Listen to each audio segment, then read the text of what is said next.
Hey everybody. So, my guest today is Jeroen. He is the co founder and CEO of Salesflare, a simple yet powerful CRM for small businesses selling B2B.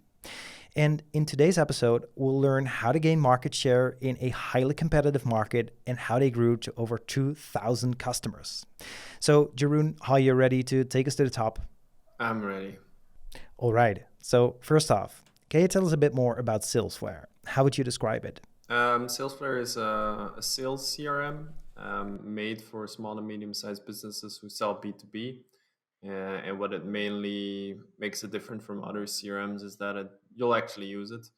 Actually, I think about 90% of our users actively use Salesflare. And that's exactly the problem we also set out to solve when we started 7 years ago. We saw that most CRMs are not really used because they require an enormous amount of time to fill them out and all that, and they don't really help you either. And it sort of all starts falling apart when you stop filling it out a bit, it becomes less useful, and then you use it less, and so on. And we saw that actually most of the things you're doing in a CRM are automatable. So most of the data input in there is just actually copying information from other systems. And we set out to change that. Great. So, Jeroen, you're obviously competing in a market with big competitors like Salesforce. How do you compete with those larger companies? Because I can imagine that it's, well, a big benefit to be lean and small and more flexible compared to those bigger brothers in the space. But on the other hand, companies are building their businesses with and on top of the CRM they choose. So, what differentiates you in this space, and how do you convince people to switch to Salesforce? Yeah, what differentiates us is what I just said. It's that people find something that is one, easy to use, easy to understand, simple to set up, all this kind of stuff, but also something that is easy to keep alive. Let's say to keep using, to actually fill. That's what differentiates us. And then if you think about our approach to things when it comes to marketing it, we will stay away from things where you have to throw a lot of money at it because we just don't have it. We are not Salesforce or HubSpot or whatever.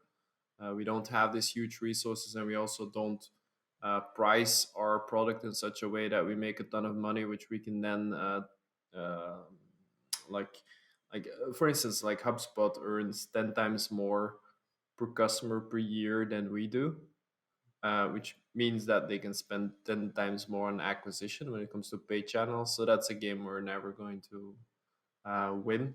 What we try to win on is on all the organic stuff. It's really on happier customers. Word of mouth is our number one channel. It's being present just about everywhere, not just on podcasts, but also in blog listings, having good reviews everywhere, all these kind of things. And third, content marketing, where we just focus on creating proper content. It's not too difficult. Most of the content out there is quite crappy. People expect copywriters to write stuff about stuff they don't know about, and these then basically research what they're going to write based on what other copywriters wrote. So the whole internet is full of fluffy, superficial content, and just going beyond that makes that your content is easily successful, pulls a lot of traffic, and then from there you can generate leads. So, do you see people switch a lot from software such as Salesforce and HubSpot to Salesforce? And also, are you making that transition easy for them?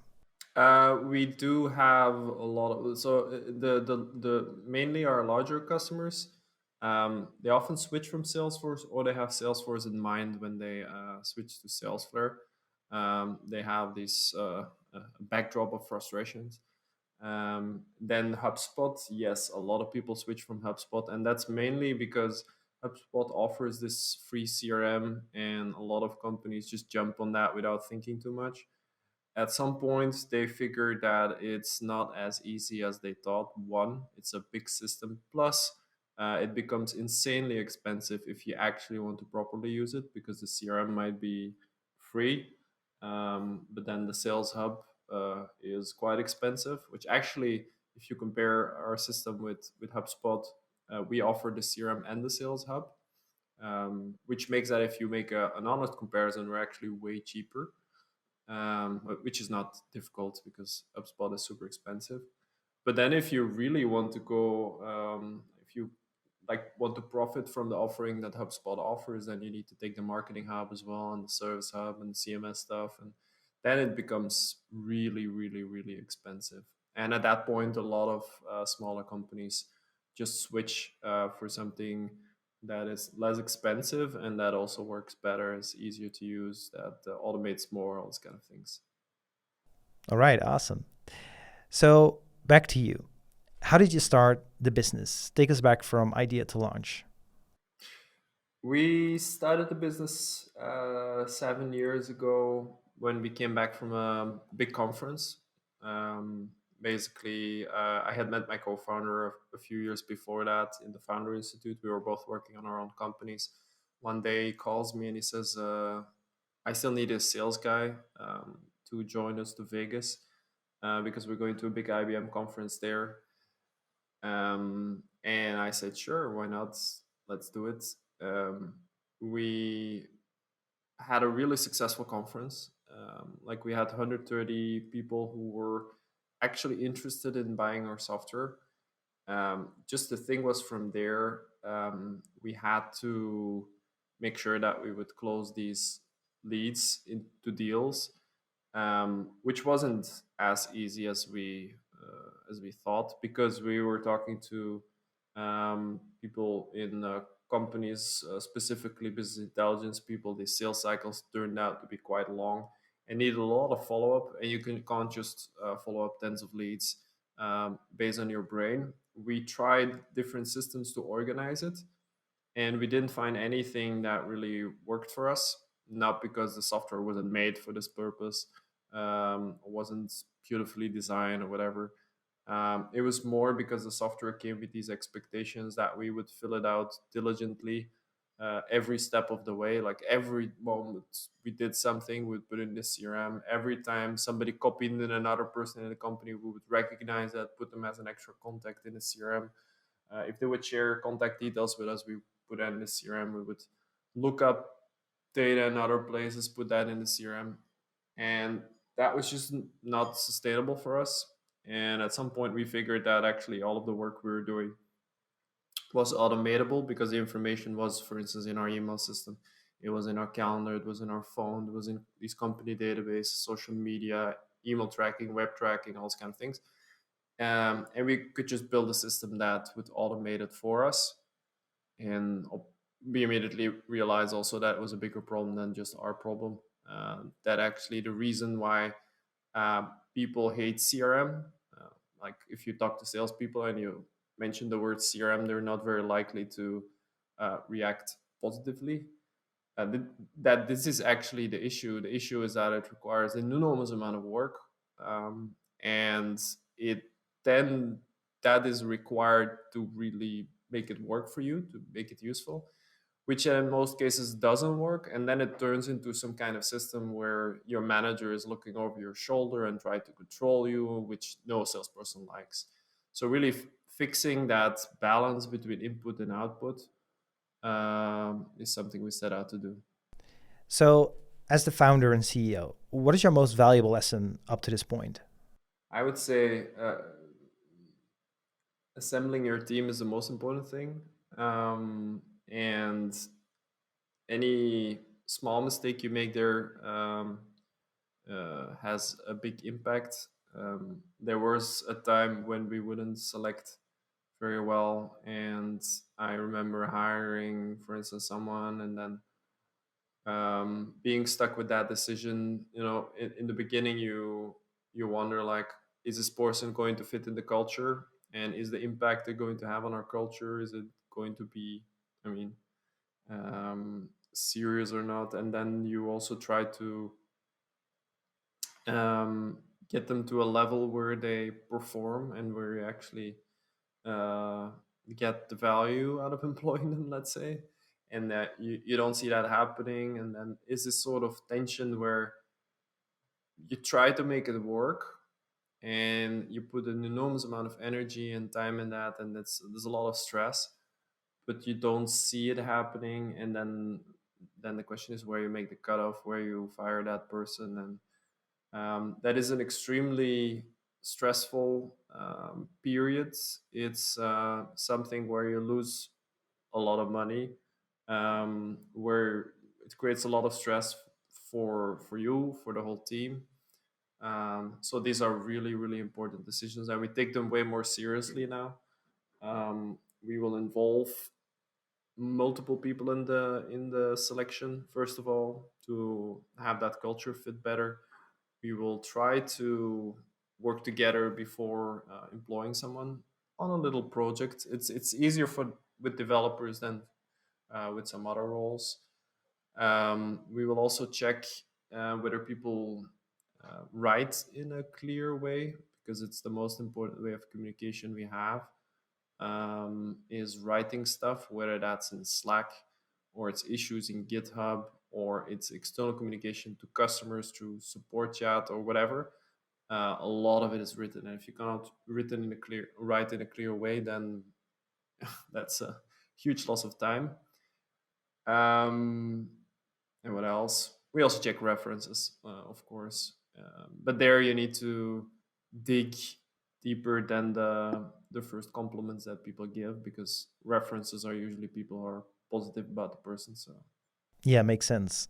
At what stage is Salesflare right now in terms of revenue or growth? uh, it's a good question. It's always hard to say whether you're like at like people think about product market fit as this thing that just happens and you know it and everything booms. I don't really believe in that. I think it's a sort of a fluid thing, but we're definitely past just normal startup stage. Although, yeah, how is startup defined? Of course, um, people sometimes call a thing like WeWork a startup. I don't think that makes sense. But we figured out what we do. We figured out our differentiation. It's definitely something that we keep changing and making better and stuff.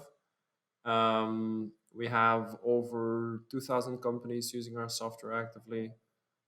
We serve them with a team of 7, so we kept our team quite small, which has a lot of advantages when it comes to efficiency, productivity, company culture, and all this kind of stuff, and or things like quality support, because everybody who's working on things is very knowledgeable. Um, but things are growing well. Actually, 2020 was a better growth year than 2019, both on an absolute and relative level. And it looks like 2021 is even going to be bigger, at least the first months point in that direction. Wow, love it. Great job, Jeroen. Over 2,000 customers. That's a lot. Well, thanks for sharing the story behind Salesflare. Now, let's wrap it up with a lightning round of 6 questions to inspire others. Before we dive into today's lightning round, let's hear a quick word from a sponsor. Do you want to build your product the best way possible? Listening to user feedback is one of the best ways to do just that. Upvote provides you with feedback boards which you can use internally or share publicly with your users. It also includes a nifty product roadmap. You are getting a 10% discount when you try out their 14-day free trial and subscribe to one of their plans. Use promo code PIRATES and you are all set. Go to upvote.com and start a 14-day free trial. Now, let's go back to the interview. If you would start a SaaS today, what would be the first action to take? Customer interviews. What is some of your favorite software that you can't live without in running daily operations of Salesflare? Uh, Slightly less obvious one, Ahrefs. What's your favorite app on your phone? Currently, I'm into crypto, so I'm mostly open trading view. Yeah, I can relate to that. What is your favorite book that you would recommend to people that are starting in SaaS? Ooh, good question. I don't have this one book in mind. Um, Maybe if you're starting a business, read the biography of Phil Knight called Shoe Dog. It's a really nice view into the realities of starting a business. Great recommendation. Love that book as well. What SaaS brand do you admire the most? Um, I, I would probably say Intercom in the past, but I would have to revise that. They're slipping in many ways lately, I think. Um, I honestly don't know. Zapier is pretty cool what they've achieved, I think. And what is your favorite SaaS person to follow or read? I have none there either. Actually, I don't follow a lot of SaaS lately. I'm trying to broaden my interests a little. Um, my latest favorite podcast is the All in One podcast with this Chamat Palipatiya. It's probably my favorite person to follow at this moment. But I prefer not to do favorites actually. But yeah. Great recommendation. Well, thanks, Jeroen, for your time today and sharing your story with us. To conclude this interview, where can we learn more about you and Salesflare? If you want to learn more about Salesflare, it's easy. It's salesflare.com, and Flare is Flare. You can read all about the software there. You can try the software for up to 30 days or even more if you invite colleagues, I think. The trial is variable in length. When you set it up, you get more days on the trial. That's to incentivize people to set it up further, because we've seen that the further you set it up, the more successful you'll be. And if you want to get in touch with me, LinkedIn is the best place. You can find me there by my name. There's only one person with the name Jeroen Corthout. And send me a connection request there. Please include a personal message, because if you don't include a personal message, you will just disappear in a sea of spam I get every day. But if you include one, then I'll certainly get in touch with you and we can have a chat.